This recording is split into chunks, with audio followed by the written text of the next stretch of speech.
And welcome back. Well, anybody over the age of 30 watched the rise of the band Great Big Sea over the years. Now, almost 20 years in, the band strikes a chord as strong as ever and writes a tune with as much nationwide and even worldwide appeal. Boy on Bridge is the first solo album from Alan Doyle and covers a spectrum of musical flavors that speaks to where he started playing all the way to where his band is right now, with a few surprises in between. Now, it also features collaborations with many fellow artists that Doyle has befriended along the way.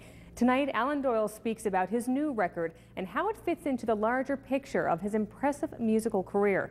Like many Newfoundland stories, Doyle starts with a young boy in a fishing village. Well, thanks very much, Aaron. Alan Doyle, welcome to Out of the Fog. Thanks for having me, man. Look at that. Yeah, I know. It's not Who's bad, that guy? Hey. So this is exactly what we're going to talk about now. And in fact, I want to start with the title, Boy on Bridge. Yeah. It's a lot of reasons people can be on bridges, I suppose, and I noticed there's no actual song title on the album to go along with it. So what's the significance of the title of the album? It's a little bit of a piece of my history that I only discovered in the last little while. That years and years ago, if you remember, there was a movie made in Petty Harbour, not the Orca one, but right after they did the Orca one, that made for TV one it was called Whale for the Killing. Mm-hmm. And just as luck would have it, I don't know, I guess I was 8 or 9 or something like that when they were filming that movie in Petty Harbour. And they asked me and my cousin Denny, if I remember correctly, to just stand behind Peter Strauss and throw some rocks out while they were saying something on television, and which we did. And I just kind of forgot about it. And years later, when I started doing work in television and movies and stuff, you develop what they call an IMDb page, Internet Movie Database, I think is what it stands for. And someone said to me about 4 or 5 years ago, said, "Do you know you have a credit before, the Rita McNeil show or something like that?" And I was like, "Really? What is it?" It's like, you're called Boy on Bridge for. Oh, really? For Whale for the Killing in like whatever year, 1978 or something like that. And I was like, well, I was just so surprised to see it there. And it's always sort of, since then, it's sort of held an important place in my life, because the bridge in question is the bridge in Petty Harbour that sort of, leads, from one side of the harbour to the other, and it's where everybody gathered, and it's like the divide between the Catholic and the Protestant side of Petty Harbour. And I don't know, that bridge has always been a magical thing for me, because that's where I used to hitchhike to get out of Petty Harbour. And that's where I knew I was back in Petty Harbour when I got there. And it's like, I don't know, it's always been I've spent a lot of time waiting for the school bus and stuff on that bridge, thinking about what I want to do with my life and stuff like that. So I don't know, Boy on Bridge just felt appropriate if I ever got a chance to do something on my own. It was going to be a book or a movie or a record or something. Sure. Well, speaking of what you wanted to do with your life, I was reading on your bio actually about when you first started around the St. John's area, Newfoundland area, and I think you penned it a rough musical education. At those initial days. Yeah. Why was it rough? Well, and it's only rough in retrospect, right? Yeah. It's only rough compared to, getting on a tour bus and flying on airplanes and stuff. It's just, and playing in, posh theaters with soft seats and that kind of thing. At the time, playing the pubs, in St. John's solo, even before I met Sean and Bob and Daryl and stuff, or, playing with my Uncle Ronnie's band up and down the Southern Shore. Yeah. At the time, that was awesome.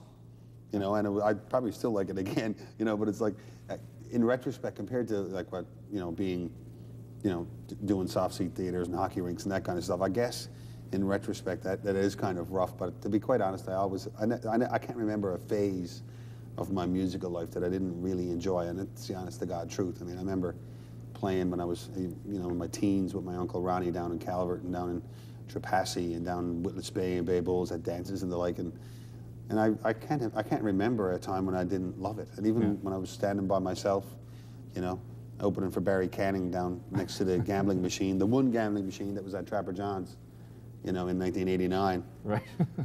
I've enjoyed every night there.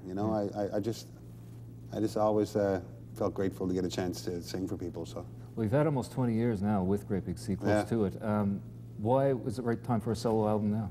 There was a break in the schedule. We sort of played right up into 2011 on our last tour with the Safe Upon the Shore record, and we kind of looked at the calendar one day. We sat and just chatted about what we wanted to do in the next little while, and we said we don't really want to do and squeeze another record and another touring cycle in before 2013, because 2013 marks our 20th anniversary, and we knew that in the Christmas perhaps of 2012. We'd want to release our 20th anniversary record, a greatest hits package or a box set and that kind of thing.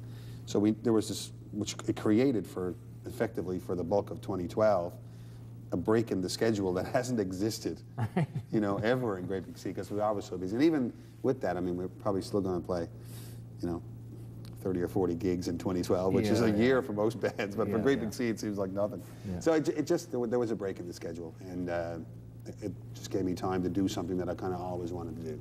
Yeah, well, I had the pleasure of interviewing Jim Cuddy not too long ago, who was a collaborator on the record. That's right. And he was here for Skyscraper Soul. Yeah, sure. And I was asking him... Beautiful record. And I was asking him about, you know, these solo records, when you have a band, obviously that's still doing quite well.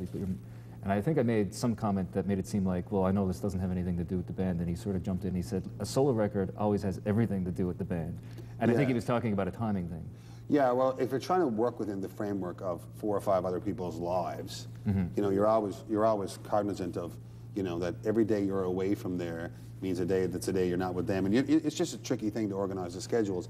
And I can't speak for Jim, but I'm pretty sure I know what he means is that, you know, you're always trying to live within the umbrella of the mothership, you know, because that's the most comfortable place to be.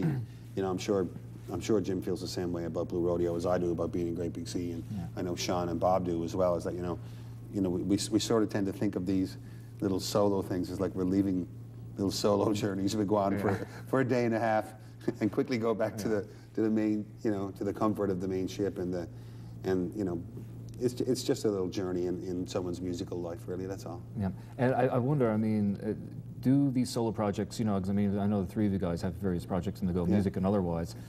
Do they help keep the band going in a way? I think so. I mean, ultimately, it's kind of like, you know, most people end up doing the things outside the mothership just because they've always been aching to do it. And, you know, and if they want an experience that they can't get inside the mothership. And, you know, and the way, you know, when Bob wanted to be doing books, and I couldn't be more encouraging. I was like, man, you're good at it, like, do it. Like, if you need time to do it, fine. If, you know, as long, you know, and that's, I think ultimately that's the way to keep a band together, is, you know, to let people, you know, chase their whims when the schedule allows, and you know, to support them and to, you know, be encouraging of it, you know, and that's what makes people come back to the fold more often than not.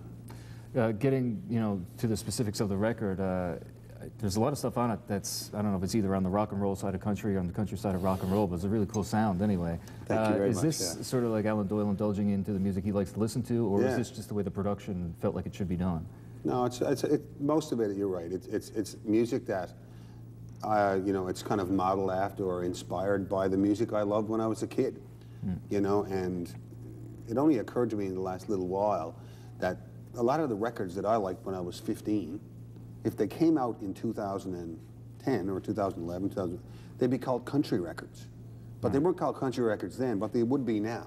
You know, Lonesome Jubilee by John Cougar would be a country record.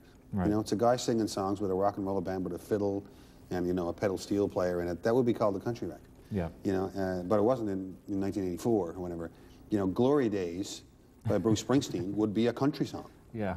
You know, and that, so it's that kind of music that where, you know, a singer-songwriter is fronting, you know, some kind of rock and roll-ish band. You know, those were my favorite records growing up. You know, like Billy Joel, John Cougar, Tom Petty, Bruce Springsteen, like all that stuff.